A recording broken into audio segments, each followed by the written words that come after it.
পানাগড়ের ১৯ নম্বর জাতীয় সড়কে দুর্ঘটনায় মৃত্যু হলো দুজনের। আপনাদেরকে আরও একবার জানিয়ে রাখি, পানাগড়ের ১৯ নম্বর জাতীয় সড়কে দুর্ঘটনায় মৃত্যু হলো দুজনের।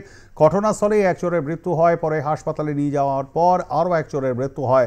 আরও একজন আশঙ্কাজনক অবস্থায় হাসপাতালে চিকিৎসাধীন। ঘটনাস্থলে কাকসা থানার বিশাল পুলিশ বাহিনী রয়েছেন এসএপি সুমন কুমার জয়সওয়াল।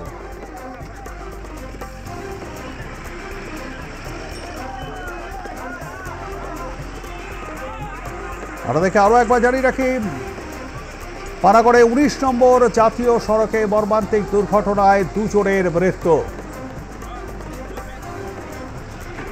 আমাদের সঙ্গে রয়েছেন আমাদের প্রতিনিধি সুভাষ।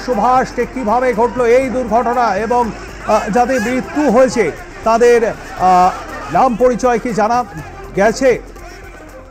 দেখো প্রবীরদা, এখনো পর্যন্ত কিন্তু তাদের নাম পরিচয় পাওয়া যায়নি। তবে কিন্তু এখনো পর্যন্ত কিন্তু যান চলাচল ১৯ নম্বর উপরে বন্ধ আছে। তবে ঘটনাস্থলে পুলিশ বাহিনী রয়েছে।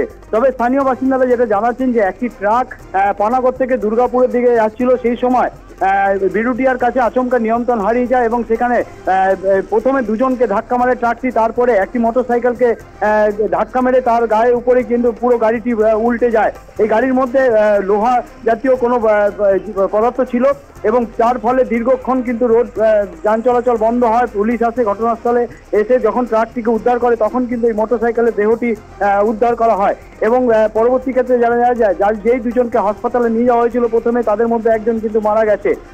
এই ঘটনা ঘিরে কিন্তু এলাকায় চাঞ্চল্য ছড়ায়। তবে প্রাথমিকভাবে যেটা এখনো পর্যন্ত জানা গেছে যে এই দুর্ঘটনা আসল কারণটি হচ্ছে যে মোটরসাইকেল করেছিলেন তিনি কোনো একটা ফাইন্যান্স কোম্পানি, যে গাড়ির টাকা দিতে পারে না, তাই সেই সকল গাড়িকে কিন্তু তারা ধাওয়া করে এইভাবে গাড়ি আটকায়। সেই আটকাতে যাওয়ার ফলেই কিন্তু এই দুর্ঘটনা বলে এখনো পর্যন্ত জানা গেছে। কবিতা, মৃত্যু হয়েছে কাদের? ওই সংশ্লিষ্ট ট্রাকটির ড্রাইভার, হেল্পার এবং মোটর বাইকের আরোহী, মোট ৩ জন ছিলেন। কাদের মৃত্যু হয়েছে? দেখো, যারা পথ চলতি ছিল, যে একজন সাইকেলে ছিলেন, আরেকজন মোটরসাইকেলে ছিলেন, সেই দুজন আহত হয় প্রথমে। তারপরে আরেকটি মোটরসাইকেলকে ধাক্কা মারলে যার গায়ের উপরে চেপে যায়, উল্টে যায়, সেই মোটরসাইকেল আরোহী এবং একজন সাইকেল আরোহী এখনো পর্যন্ত কিন্তু মারা গেছে। এবং যেই লরিটি এই দুর্ঘটনা ঘটে সেই চালক খালাসিকে কিন্তু এখনো পাওয়া যাচ্ছে না। তারা আহত হলেও হয়তো সেখান থেকে তারা সরে যায় বা পালিয়ে যায়, তাদের কিন্তু মৃত্যুর কোনো খবর নেই। তবে পথ চলতি মানুষরাই কিন্তু মারা গেছে এখনো পর্যন্ত, যেটা জানা গেছে। ধন্যবাদ আমাদের সঙ্গে থাকবার জন্য। কথা বলছিলাম আমাদের প্রতিনিধি সুভাষ দাসের সঙ্গে এবং তার থেকেই আপনারা বিস্তারিত শুনলেন।